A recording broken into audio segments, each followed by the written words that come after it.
അപ്പൊ അളിയൻ കാര്യമൊന്നും അറിഞ്ഞില്ലേ? ഇല്ല. എന്നാൽ ഇനി ഞാനത് പറയാം, ആരും ഞെട്ടരുത്. ബിഗ് ബോസ് താരം ജിൻഡോയ്ക്കെതിരെ മോഷണ കേസിന്റെ വാർത്ത ഇപ്പോൾ വരുന്നു. ജിമ്മിൽ കയറി മോഷണം നടത്തിയെന്നാണ് കേസ്. ഉണ്മയെ சொல்றேங்க.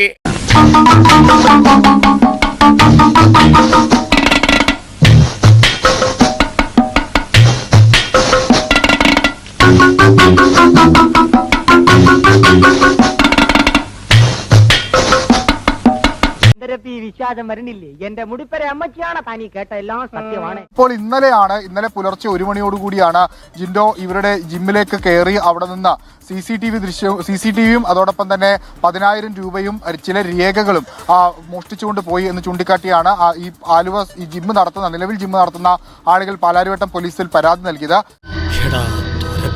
CCTV ദൃശ്യങ്ങൾ കൂടി പരിശോധിച്ച ശേഷമാണ് ജിൻഡോക്കെതിരെ ഇപ്പോൾ മോഷണ വകുപ്പ് അടക്കം ചുമത്തി പോലീസ് കേസെടുത്തിരിക്കുന്നത്. നേരത്തെയും ജിൻഡോക്കെതിരെ നിരവധി കേസുകളും ആരോപണങ്ങളൊക്കെ വരുന്നത്. ഏറ്റവും ഒടുവിൽ ആലപ്പുഴയിലെ ഹൈബ്രിഡ് കഞ്ചാവ് കേസുമായി ബന്ധപ്പെട്ട ജിൻഡോയെ ചോദ്യം ചെയ്യുന്ന സാഹചര്യമൊക്കെ ഉണ്ടായിരുന്നു. അതിന് പിന്നാലെയാണ് ഇപ്പോൾ ഒരു മോഷണ കേസ് കൂടി വന്നിരിക്കുന്നത്.